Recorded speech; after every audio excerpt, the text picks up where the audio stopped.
Hello, everyone, and welcome to Untitled Chapter and to a teaching by Jetsunma, Ahkon, Lhamo. We're always so thrilled to have you with us, and we're always so thrilled to be sharing these teachings. This one is entitled Bodhichitta is Your Essence. It's part one of two. The teaching was quite long, so it's been split in half. And the next half will be played next Sunday. So tune in for both, or you can catch them both later on YouTube. They will be there. So with no further ado, we will begin.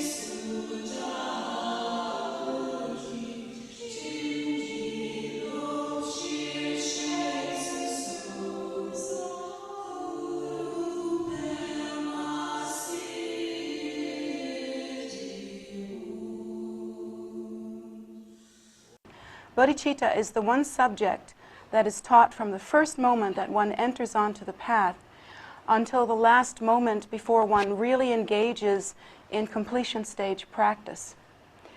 And it is a primary and necessary fundamental foundational meditation and absorption that one should remain in from the first moment upon hearing the Dharma to the last moment before one actually enters into nirvana. There should never be a moment when the concept of bodhicitta, the idea of bodhicitta, is part of your life and part of your heart. So what is bodhicitta? Bodhicitta means the great awakening. It has to do with the awakening mind. A bodhisattva, one who is engaged in the practice of bodhicitta, is one who is an awakening being. And the bodhisattva actually takes a vow by which they do not actually go into Buddhahood. They move further and further along what are called the bhumis, or steps, further and further into this precious state of awakening. And upon taking the bodhisattva vow and remaining fully absorbed in that vow and beginning to accomplish that vow, one then begins to enter the first bhumi, which is a very major step, a very major accomplishment. And then from there goes to the second, third, fourth, fifth. And at the 10th bhumi, one is then able to step very easily into Buddhahood, into full Buddhahood. However, the bodhisattva who is on the 10th bhumi remains away from that and holds back and does not take that final step in order to remain in the world for the sake of sentient beings, appearing in a form that is of benefit to sentient beings, and being able to teach and guide and that sort of thing. So we are practicing and studying this bodhicitta, which is so precious and so important. Many of the religions in the world have the idea of compassion. That idea of compassion is stated in various ways. But in the Buddha Dharma, compassion is not only one of the teachings, it is considered to be one of the two main legs or eyes or wings, however you want to put it, of the Buddha Dharma, of the path of the Buddha Dharma. There is the wisdom and the bodhicitta, wisdom and compassion. So these are the two legs of the path, and it is considered that if one cannot accomplish compassion, if one cannot accomplish the bodhicitta, then really whatever else one is doing on the path amounts to very little. The bodhicitta is the cornerstone, it is the key, it is the essence of development, in that the bodhicitta, which is the practice of compassion, when we see it in a relative environment such as this earth, filled with material view and material phenomena, in this world of duality and relativity, when we think of bodhicitta, we think of it as a practice in order to attain, but actually in truth, bodhicitta is the very display or essence, nature of the ground of our being. Buddha nature, Buddha is not just a man, a historical man that lived a long time ago. Buddhas are not just those little statues, some of them fat little guys and some of them fancy guys like that. Buddha is our nature, and it can be considered the primordial ground of being. It is that essence self, suchness. Very difficult to describe. In fact, that once one describes the nature of Buddhahood, then one has actually left the nature of Buddhahood. It cannot be described in such a way that one remains stable in the view of Buddhahood. Because once conceptualization and discrimination actually occur, then the meaning of Buddhahood is changed. So ultimately, Buddhahood can only be understood in one's meditation practice. The closest we can come is to describe Buddhahood as being the fundamental ground of being. It is neither empty nor full. It is both. It is neither. It is neither silent nor filled with sound. It is both and neither. It is neither form nor formless, but it is both and yet neither.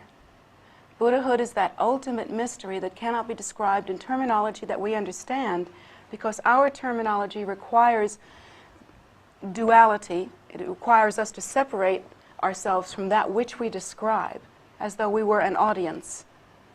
And it requires us to discriminate and conceptualize. Discrimination and conceptualization are not in accordance with the true view of Buddhahood, because when one realizes and gives rise to that precious awakened state called Buddhahood, one cannot detect any separation. One cannot determine definition. One cannot judge where one thing ends and another thing begins. If we were to view from the point of view of that fully awakened state, as the Buddha was in when he described himself as being awake, we would not be able to determine where one being ended and another being began. That whole concept would be lost in the state of Buddhahood. Bodhicitta, therefore, while we think of it as the practice of compassion and something that we should attain to, well, we only have that idea because we are in a fundamentally deluded state, in a separated state, believing that self and other are in fact separate, believing that relative view and the view of Buddhahood are somehow separate. So that's how we view bodhicitta, as something that we do, something that we practice. But in fact, the bodhicitta is the very breath or first movement or display or dance of the Buddha nature. If the Buddha nature is like the sun, radiant in every conceivable way, then the bodhicitta can be considered like the rays of the sun. The rays of the sun cannot occur without the sun, in the same way bodhicitta cannot occur without Buddhahood. And in the same way, Buddhahood does not occur without the rays of the sun. The sun does not occur without its rays. Therefore, Buddhahood does not occur without bodhicitta. These two are inseparable. They cannot be determined as separate in any way, shape, manner, or form other than through the dialogue of confusion, which is how we talk. Dialogue, language based on separation and delusion. So this bodhicitta is in fact then our nature, as much our nature as Buddhahood.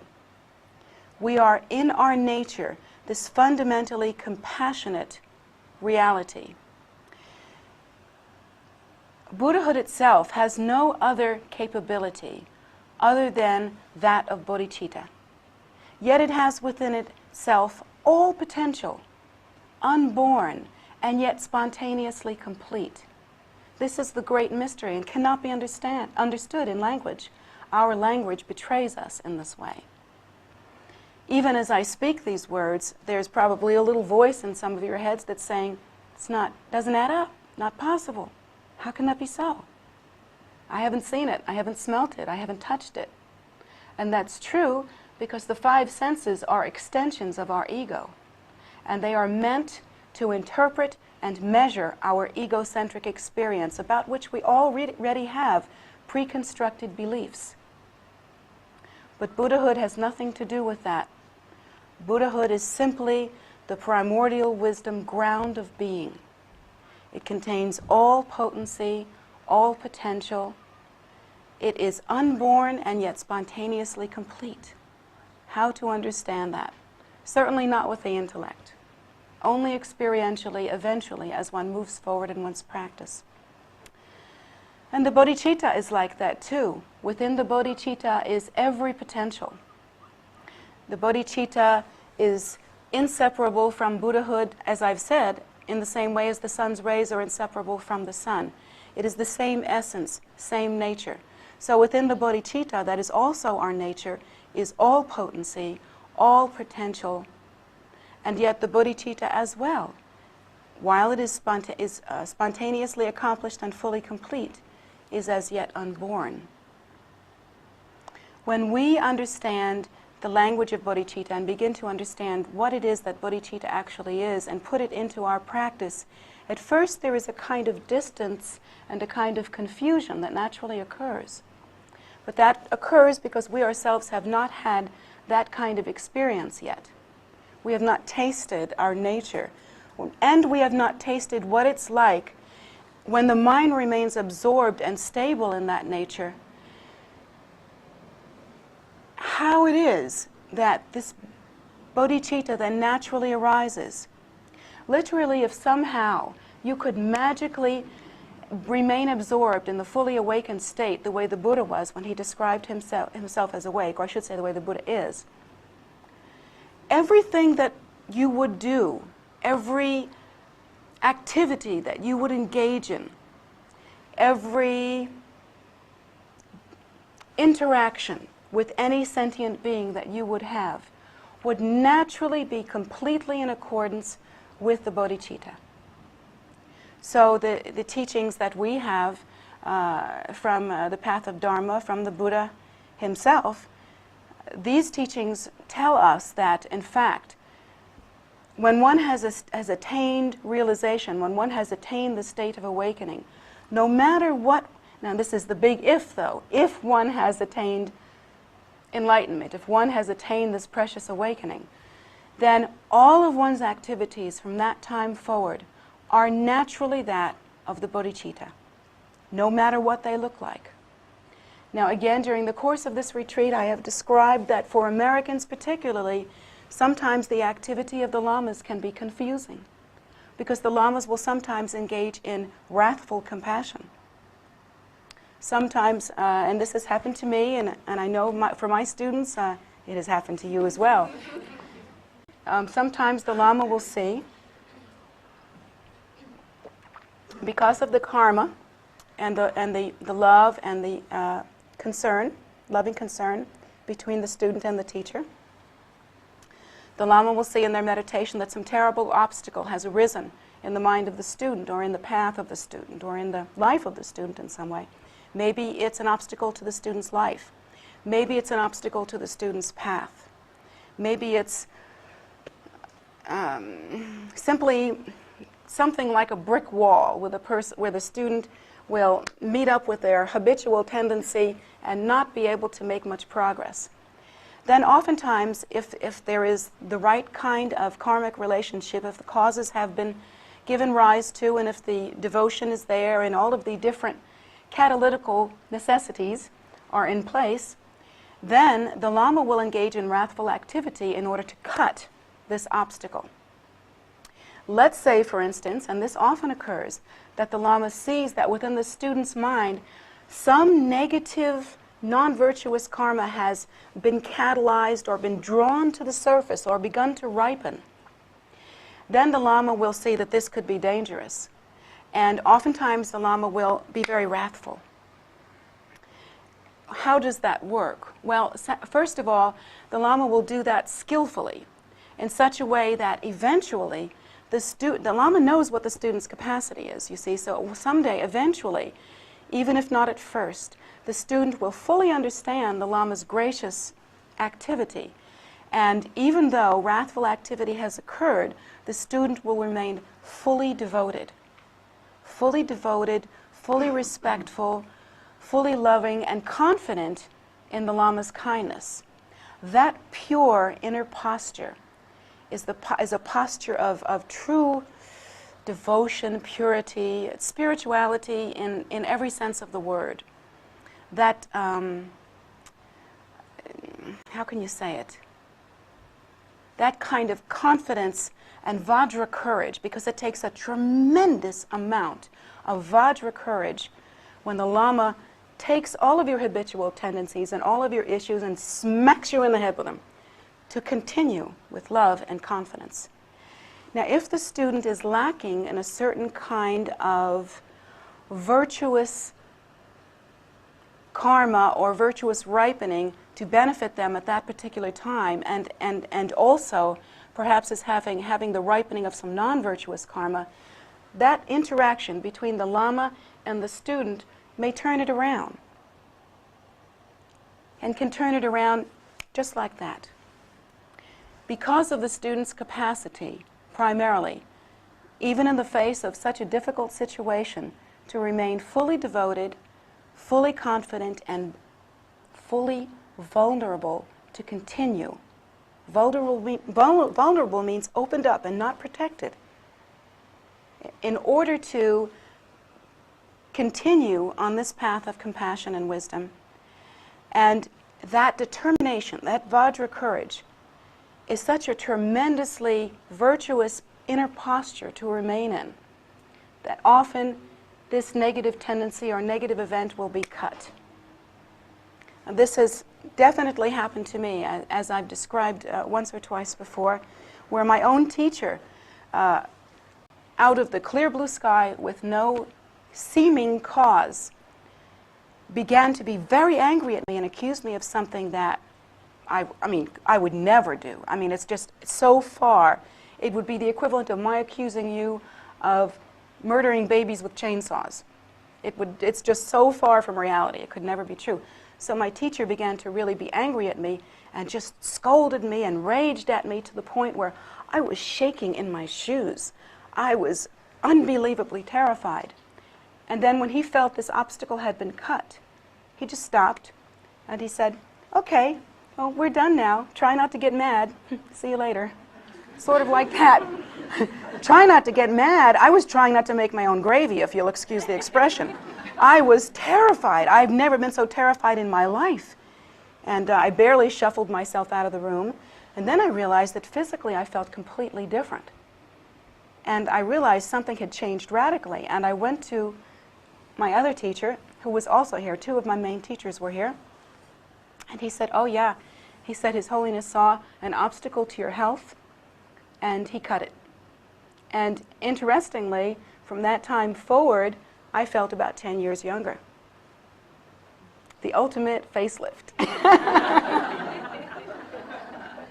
And my love and respect and regard for my teacher, and also the courage to let him have his say with me, you know, the courage to really make myself spiritually vulnerable to his care, grew by that situation, because I knew in my heart that he had brought me great benefit. And so that's the kind of thing that one sees on the path of Vajrayana. And when we begin to practice the Bodhicitta, we become more in tune with the idea that regarding the suffering of sentient beings, the great bodhisattvas are willing to do whatever it takes. And so we in our practice should follow accordingly and use them as our example. Because when we look at the world today, and we look at the suffering of sentient beings, when we study in the text and we see that all sentient beings, as numberless as grains of sand, grains of dust on the earth, are revolving in the 6 realms of cyclic existence, and they are suffering horribly. Horribly and needlessly. Because other than our own habitual tendency, our desire, and our own distorted perception, there are no chains that bind us here. And so the Bodhisattva is moved to tears, thinking that watching the suffering of sentient beings and watching that even here in the human realm where things are pretty terrific and we do have the capacity to practice, still we are suffering from old age, sickness, and death, and there's nothing we can do about it. When the bodhisattvas see that, they consider that enough is enough, and they feel a heartfelt courage or concern come up within them, and their determination to be of benefit to sentient beings and to do literally whatever it takes is therefore born. So now we are on the path of the bodhisattva, and how should we engage in that path? We really don't know how that looks, how that should look in our lives. The mechanical appearance of it, this is a big dilemma for Westerners. I've noticed this myself. Westerners vibe with the idea of compassion. We seem to understand it. Why is that? When so many of the ideas of Dharma seem foreign, why is it that the idea of compassion is somehow more palatable or more understandable? Well, probably because we've seen the idea before culturally in other religious systems with which we are better acquainted. So we have the idea in our minds anyway. And I think also it's because our country, we have this sort of national identity. This country, America, for those of you that are Americans, we have this sort of national identity of being a great country, or a rich country, a prosperous country, a grand country. And therefore we feel that we are in a position to minister to others. It's just kind of almost like a subtle national identity that we all seem to have. We know we've got more food than a lot of the other guys. We know we've got more clothes than a lot of the other guys. We know we have better conditions than a lot of the other guys. And so we feel ourselves to be sort of in a national or group way aware of our capacity to be an elder brother or sister in the world, on the world scene. So I really think that that's part of us. Our national identity is definitely a factor here. But where the terrible confusion comes in is that we don't know what bodhicitta should look like. When we actually get down to the nuts and bolts of our practice, something is missing. Something just flies the coop somewhere. It really doesn't quite connect in our minds. So we try to draw on these archetypical pictures that we have in our culture. And one of the archetypical pictures that we have is kind of like a saintly archetype. We have this idea of a saintly archetype. I don't know, does it come from medieval times? Probably, I would say so. I would say that we are so slow to change some of our ideas. Not our fashion sense, no, we're pretty quick on that, and not our idea of how to get educated and how to remain current in certain things in the world, but certain subtle archetypical ideas take a long time to change. And we do have this idea that compassion should be practiced and that we would look somehow like saintly. The idea that a bodhisattva has to be something that's, well, I don't know, what did medieval saints look like? Maybe a little anemic.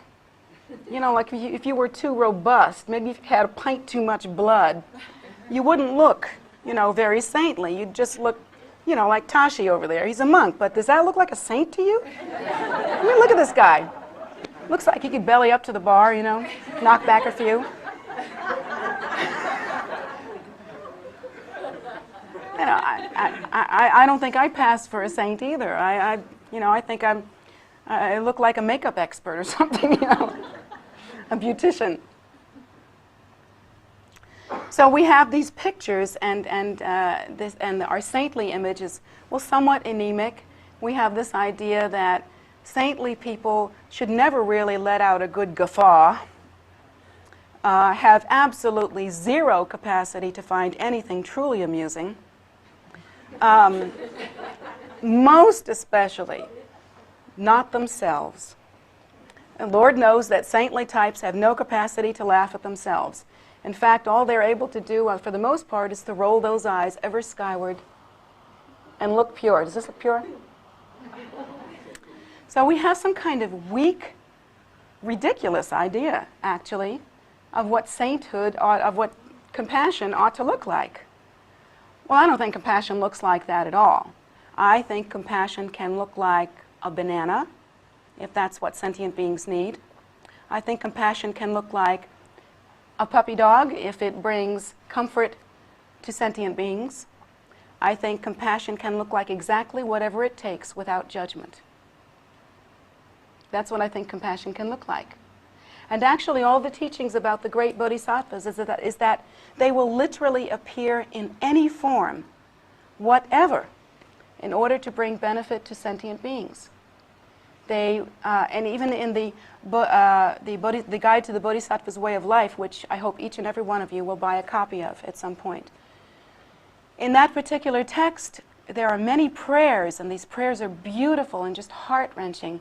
And they sound something like, let me return as a bridge so that sentient beings may cross. Let me return as food so that sentient beings will be nourished. Let me return as shelter so that sentient beings will be protected. And it's this heartfelt cry to return in whatever form necessary in order to be of benefit to sentient beings. So I don't think that a bridge or a banana or whatever it takes it will necessarily look like some anemic, saintly thing. Instead, I think compassion can be pretty exotic and meaty stuff. I think it can look like meat and potatoes. I think it can look like whatever it damn well pleases, so long as it gets the job done. Now, how are you going to practice bodhicitta? That's the question. What's it going to look like for you? Do not make the mistake that so many people make by trying to adapt a saintly demeanor where everything is love and light and we have no real feelings, only the fabricated ones. All of those neurotic little ulcers in our personality are all neatly covered with Band-Aids, and we're not seething underneath them at all. That's not the mistake you want to make. That's not even what compassion looks like. Why should it? What difference could it possibly make to any other person, really and truly, that you look saintly? How is that going to help someone else? Unless that's exactly what that person needs to see. And then as a bodhisattva, that's what will happen. But I have to say, for the most part, my experience has been that love is not neatly tied up in little bundles or appearances. It doesn't fit in a box necessarily. Love, we should all know by now, if not we're just stupid, love is not convenient. It is just not convenient. Love is messy. Love requires a great deal. And it doesn't have any particular appearance because it appears as exactly what it needs to appear as. So don't make that terrible mistake of doing something that's the equivalent of playing dress up, putting on your mommy and dad's clothing and walking around like, oh, I'm a bodhisattva now. That's not it. To adapt a certain demeanor that you feel is some sort of compassionate ideal has nothing to do with it. Brings no real benefit. All it does is stroke your ego. And in one way, it's the most self-absorbed thing that you can do, to selfishly use bodhicitta as a costume for yourself. Instead, toss all those images out the window. And do you think that bodhicitta should always appear as sweet words and sugary kindness? No. No. No, if sweet words and sugary kindness always worked, if that's all it took, well, we could go to something like, Dale Carnegie or something, modified to fit this particular need, and we could all learn how to speak words of love and light and how to be so sweet that everybody loved us. If that's all it took, how easy it would be. I mean, really, it'd be a no-brainer, wouldn't it? I mean, really, it'd be a no-brainer. Somebody could write you a list of, statements and responses. You could have it all keyed out. You could carry one of those little laptop computers around. Whenever you got hit with a situation you didn't know how to practice bodhicitta, and you could just type it up and come up with the, you know, see the blue speech, give the blue aura. You know, it could work. But that's not how love is. That's not how love is. Love is messy. Love has to reinvent itself every single moment because it's constantly looking to see what is needed. The moment love becomes a concept, it is not love. The moment you have a concept about what love should look like, you are not loving. Love is not the way you think. So, what does it look like? How do we then practice this bodhicitta? Well, as I have stated during the course of this retreat, and as I will continue to remind you, the most important posture to begin in. I mean, everybody's got to start from where they are. The time and space grid that you have to start in, that's your place, that's your posture, that's your now. You have to start there. Now that may seem like some kind of restating the obvious. I mean, thank you for restating the obvious. Of course you're going to start where you are. O Queen of the Department of Redundancy. But don't you understand that most people never start exactly where they are? To obtain that kind of self-honesty, to be genuine enough on your path, where you start exactly where you are. No baloney, no games. You just kind of look and see what your habit and patterns are, what your practice has been. You really look inside yourself and see what your qualities are, honestly. And it's not going to be good news, necessarily. Some of it will be good, but not all of it. Trust me on this. And face it honestly, but you look at it like the way a child looks at a world it doesn't have the capacity to conceptualize. So here's the trick. When we look at something, we judge it immediately. We don't know how to look at something that we don't judge. But a child, when it looks at the world with a sense of wonder. It has no idea, in a way, what it's looking at. I read in a book a perfect example of this. For instance, you look at a 1-year-old child.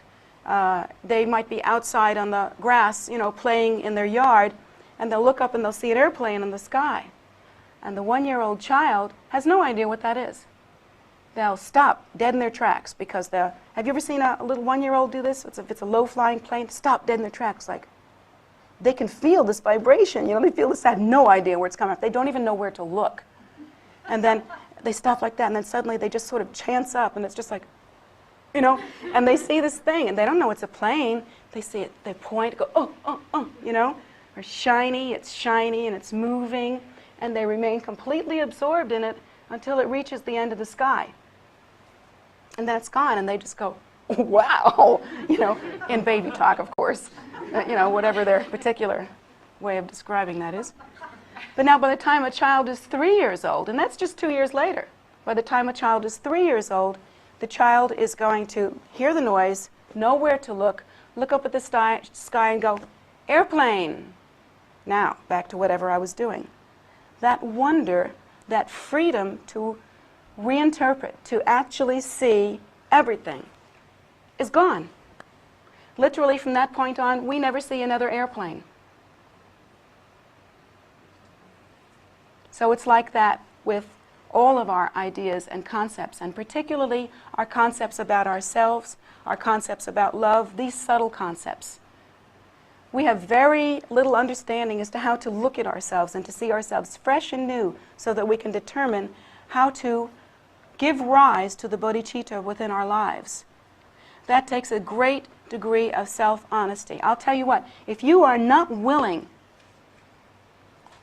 to see yourself and whatever poop you have produced and whatever negative habitual tendencies you have, and not really actually willing to see that, as well as and equally with your good qualities, there's no way to really actually know yourself. You'll be like the 3-year-old who says, oh, airplane. From that point on, the moment that unwillingness occurs, you never see yourself again. Not ever. So be willing in an honest and real way to really look at yourself and see where you are. And from that point, you can freely and honestly begin to practice the bodhicitta. That is a very important first step. The next step that is very important is you have to make yourself understand why to practice the bodhicitta. So we've gone over this during the retreat, but again to reiterate, you must examine first of all the Buddha's Four Noble Truths. The Buddha states that all sentient beings are suffering, that they are suffering due to desire, that there is a cessation to suffering, and that cessation of suffering is brought about or is presented in the Eightfold Path, and in our tradition it is condensed into the path of wisdom and compassion. So we engaged in the method for those reasons. And you see the logic in that? All sentient beings are suffering. They're suffering from desire. However, there is an end to suffering, and this is the method. There's like a logical, that is characteristic of the Buddha's teachings, and there's a reason for that. Because in the Buddha Dharma, you're not being asked to do anything on blind faith. You're being asked to think it through, and once it seems reasonable and logical and true to you, then you're able to practice, because that kind of logical activity is appealing and it seems realistic. It makes sense to us. So then the next thing we have to do is we have to examine the thoughts that turn the mind. And again, these, if you're interested in hearing this, even if you weren't on this retreat, you certainly may hear the tapes of my teachings during this retreat, and you may buy them in the gift store. So that's available to you. These thoughts that turn the mind towards Dharma are contemplations, and we are taught really interesting and thought-provoking and very profound and deep sets of concepts and ideas, such as really examining, for instance, the 6 realms of cyclic existence and all the faults of cyclic existence. Really examining that closely and truly so that we can understand is extremely important. Once we examine the faults of cyclic existence, we can see that cyclic existence is a bit like a drug. And therefore, we can steel ourselves, in a way that we could not if we did not understand how narcotic cyclic existence actually is. Plus, we begin to understand that cause and effect, the equation of cause and effect, is a real and actual truth, and that it is absolutely and certainly true in every way within our lives, that literally every experience that we have or have ever had was brought about by a cause that we ourselves brought about. That actually cause and effect relationships, the entire equation between cause and effect, arise interdependently. They rise not separately, but as one. Arising interdependently means that if you have created a cause, then just as surely as anything can be sure.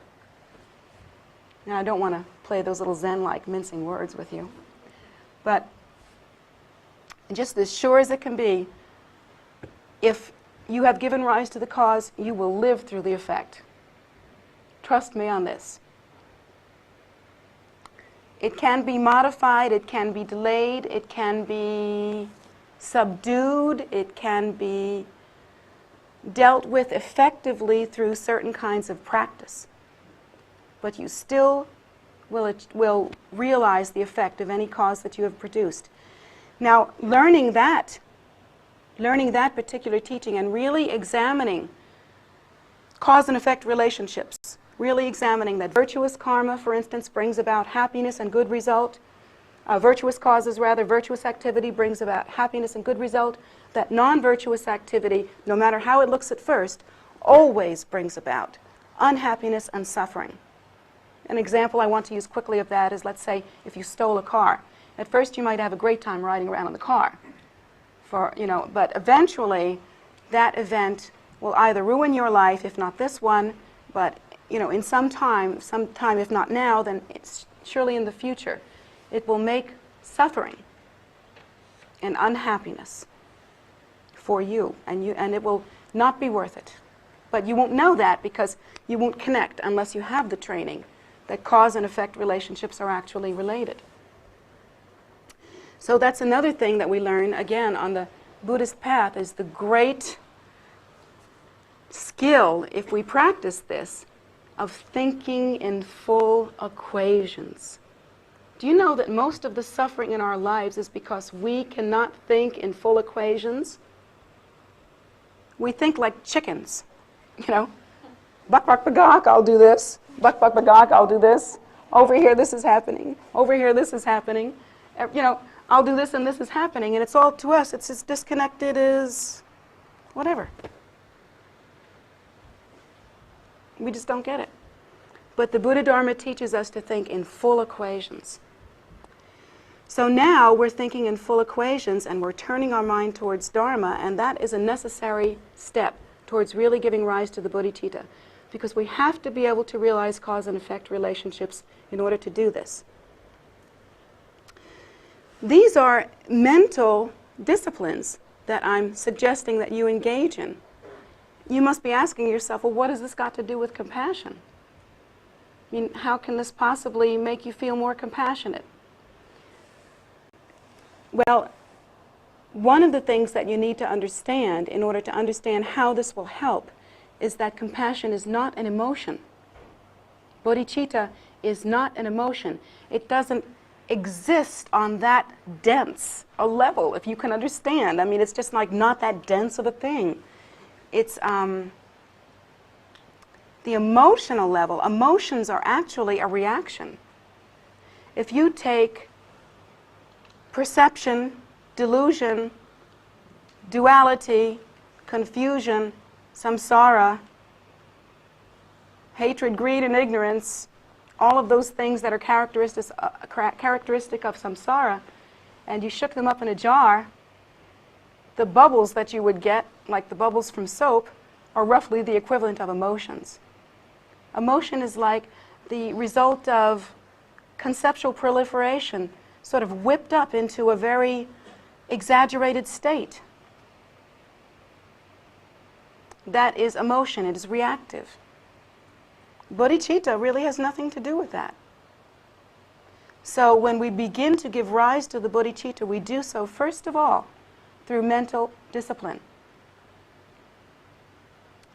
And then as we begin to engage in the practice, we have some understanding of the suffering of sentient beings and why we should engage in loving concern for them. When we examine the thoughts that turn the mind, we really tune into the sufferings of samsara. We really tune in as well to the fact that we have lived so many lifetimes that literally anyone that we can see or hear or even think of or even see a picture of, we've lived so many times that it is extremely likely, in fact a sure bet, that that person has been your own kind parent in some previous life. That's how many times that we have lived. And yet, these beings are wandering in samsara just the way a bee circles around in a jar if it's caught in a jar. With no hope, no clueless, just absolutely clueless as to how to create the causes by which suffering might end. And they are wandering in this terrible suffering. Once you learn that in a disciplined way and you train your mind not to ignore that, because we like to ignore that. We like to just try to kind of surf on the sensual pleasure of the moment. We like to enjoy and try to get up as high in our daily routine as possible so that we can just surf on the moment of experience. We don't want to think about the condition of sentient beings. So this mental discipline is required in order to do so, in order to be a serious practitioner. And if you don't put in the time here, if you cut corners here, your practice will never be the same. It'll never be up to snuff. You can't cut corners here.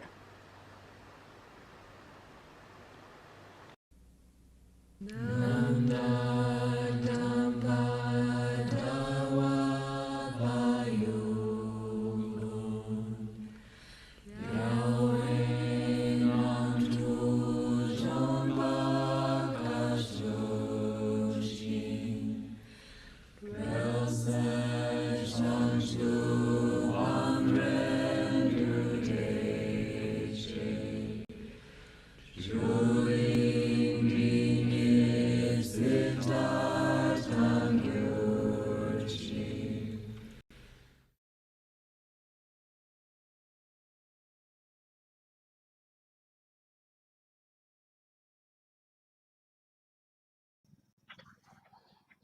So thank you so very much for listening today. This was part one. It will continue on next Sunday with part two, and that will be the full teaching that was given back in 1996. I hope you enjoyed it as much as I do. She is so clear, and it's wonderful. And in any case, let's see, I am looking at the calendar just because I want to be able to give you a heads up on everything. There aren't any unusual teachings coming up this week that I am aware of, although next Sunday, Atir will be teaching at 5 p.m. But this week we will have, practices and teachings as usual. What's available to you always is on weekends, on Saturday and Sunday morning on YouTube. We have the meditation led by one of our nuns, and that's at 10 a.m. Saturday and Sunday. Weekdays on Facebook, we have Medicine Buddha, which is a short 15-minute practice in English of the Medicine Buddha that was given by Jetsunma, and specifically to antidote all the suffering that has come along with this pandemic, whether it's directly or indirectly related to that. But it's for suffering of all kinds, and you're welcome to put in your prayer requests. It's a very interactive practice. A lot of people put in those people they want prayed for, and they find great comfort in that, and you are welcome to join that anytime. It is on Facebook, 7 p.m. to 7:15 every night. The temple itself, the inside is still not open, but we hope very, very, very, very, very soon that will change. However, the outside is always open dawn to dusk, and you are welcome to visit, to meditate, to take advantage of the atmosphere, the statues, the sacred objects, the stupas, and then for a little fun, the animals that Jetsunma has offered for everyone to bring them love and all kinds of warmth and happiness. Oh wait, where am I here? We do actually have one special thing coming up this week, and that is Friday. Khenpo Pem will be teaching on sacred statues and other sacred objects. And he will be basically answering the questions of, what does it mean for me to see something like this incredible statue? We have a beautiful, beautiful 8-foot statue of Guru Rinpoche on the front porch. And we have a very unusual steel throne that has been delivered and installed just across the street, just on the edge of the land. And the statue will be going to live there on the throne when the throne is stuffed, painted, empowered, and all that. And the statue, the same, stuffed, with sacred objects and that sort of thing. He will help, Khenpo Pem will help explain that. He's still in Nepal. He expects to be back here soon, we hope. But from Nepal, he will be telling us about what it means to have something like that statue empowered in a space that you can see, what changes could be made for you, what could be made for the area, and what is possible when you have something that special. So it's a registration teaching. You can check it out on our website if you have questions. Hang on 1 minute. Let me just go back here to chat and post this chat, because if you have questions, I'm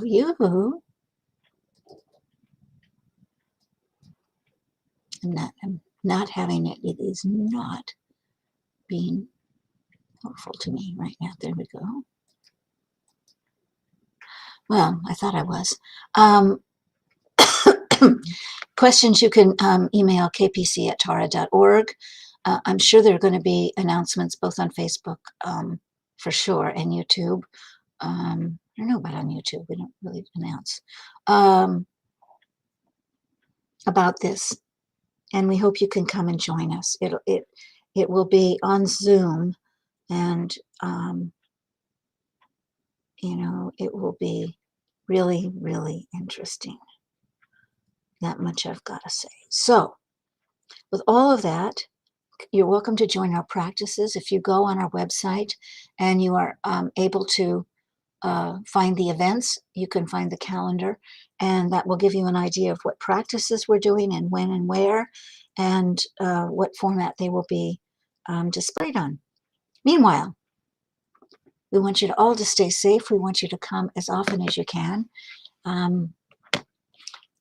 And as soon as we're open, that would be an inside and outside, often as you can. But meanwhile, we will be online for you, and we hope that you are enjoying that, and that you can see the things that are archived, and that you are able to get a lot of benefit from your spiritual practice. And you have a wonderful day, a wonderful week.